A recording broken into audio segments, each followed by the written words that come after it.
Halo semua, aku Rifki Hadiansyah, NIM 40014220085.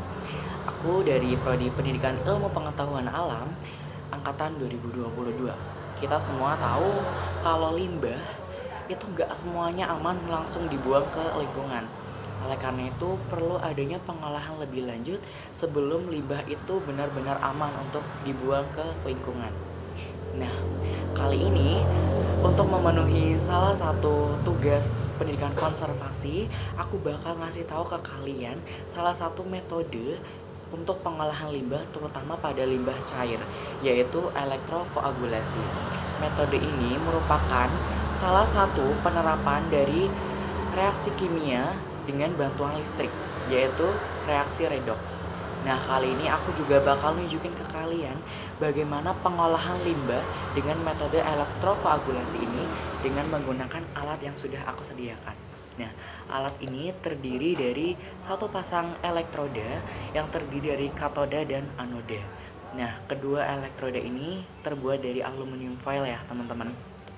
Nah, elektroda inilah yang nantinya berperan dalam menghasilkan reaksi redoks. Nah, selain itu, kita juga bakal menggunakan aliran listrik dalam pengolahan limbah cair ini. Nah, limbah yang aku pakai ini adalah merupakan limbah hasil cucian. Jadi, ayo aku tunjukin gimana pengolahan limbah ini dengan metode elektrokoagulasi. Oke, sebelum proses ke elektrokoagulasi, aku bakal tunjukin alat dan bahan yang perlu. Yang pertama ada air limbahnya itu sendiri. Nanti kita pakai cuma sekitar 250 ml dikira-kira aja. Lalu yang kedua ada alat elektrokoagulasi sendiri. Alat ini udah dilengkapi dengan QR code atau panduan cara kerjanya. Jadi buat teman-teman yang mau pakai, kalian bisa scan terlebih dahulu untuk tahu. Lalu yang ketiga ada stop kontak yang sudah dialiri arus listrik sebagai sumber arus listrik. Untuk step pertama, kita buka terlebih dahulu alat elektrokoagulasi ini, yaitu dengan men-switch tutupnya. Lalu kita masukkan air limbah yang sudah kita siapkan. Kita cuma pakai 250 ml aja. Jadinya sisanya kita gunakan sebagai pembanding ketika hasil elektrokoagulasinya sudah selesai, supaya kita bisa mengetahui tingkat kejernihannya.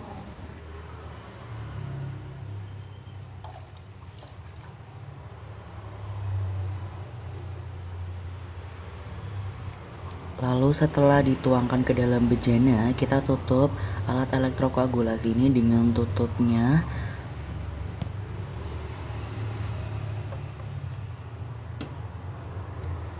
Kemudian kita colokkan alat elektrokoagulasi ini ke dalam stop kontak yang sudah dialiri arus listrik.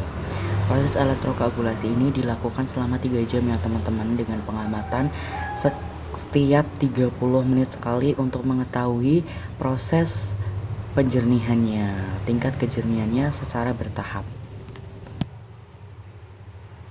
Untuk hasil elektrokoagulasi itu sendiri, yang pertama ini adalah 30 menit pertama. Memang secara fisik belum terjadi perubahan yang sangat signifikan karena memang baru durasi yang sangat kecil, yaitu 30 menit. Lalu hasil yang ini adalah elektrokoagulasi dengan 30 menit kedua, yaitu sebenarnya sudah terdapat endapan-endapan atau pemisahan partikel antara zat yang terkontaminasi dengan zat yang mengontaminasinya, meskipun belum terlihat jelas. Lalu pada 30 menit ketiga, airnya menjadi semakin keruh. Kenapa? Karena terdapat zat terkontaminasi yang sudah terkoagulasi atau menggumpal secara menyebar ke dalam seluruh partikel-partikel yang ada di dalam bejana ini, sehingga terlihat lebih keruh karena endapannya menjadi semakin banyak. Kemudian pada 30 menit keempat, airnya sudah mulai sedikit lebih jernih daripada sebelumnya. Terlihat dari sisi elektroda logam aluminium yang sudah mulai terlihat lebih jelas. Itu menandakan bahwasannya adanya tingkat kejernihan pada proses elektrokoagulasi. Di 30 menit kelima terjadi proses elektrokoagulasi dengan endapan yang semakin banyak atau koagulasi yang semakin banyak yang terendap di permukaan dan bahkan di bawah bejana elektrokoagulasi. Hal ini menunjukkan bahwasannya proses elektrokoagulasi ini menunjukkan tingkat kejernihan yang semakin meningkat. Di 30 menit terakhir, ini sudah terdapat koagulan yang sangat banyak, yaitu pada bagian atas dan pada bagian bawah bejana.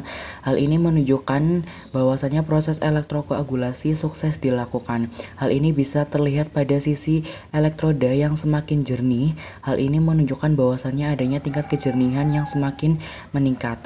Lalu untuk proses finalnya, kita bisa melakukan filtrasi untuk memisahkan antara zat-zat yang terendapkan ini dengan air jernihnya itu sendiri. Nah, lalu untuk ini adalah hasil dari endapan yang sudah dipisahkan atau berhasil dipisahkan melalui proses filtrasi. Nah, lalu ini adalah hasil dari proses elektrokoagulasi setelah dilakukan filtrasi. Terlihat bahwa air menjadi semakin lebih jernih daripada kondisi awal. Nah, itu merupakan salah satu pengolahan limbah rumah tangga, yaitu salah satunya limbah sabun atau limbah cucian dengan menggunakan metode elektrokoagulasi dengan menerapkan sistem elektrokimia, yaitu reaksi redoks. Nah, selain kita melakukan elektrokoagulasi nih teman-teman, kita juga melakukan yang namanya filtrasi. Tujuannya apa? Tujuannya untuk memisahkan endapan-endapan yang dihasilkan agar hasilnya tuh jauh lebih maksimal. Karena seperti yang kita tahu bahwa meskipun ada beberapa limbah yang tidak hanya melalui satu proses pengolahan, melainkan beberapa proses pengolahan, salah satunya yaitu elektrokoagulasi ini dengan dibarengi dengan sistem filtrasi supaya hasilnya jauh lebih maksimal dan limbahnya benar-benar aman dibuang ke lingkungan. Seperti itu. Terima kasih. Wassalamualaikum warahmatullahi wabarakatuh. Bye bye semuanya.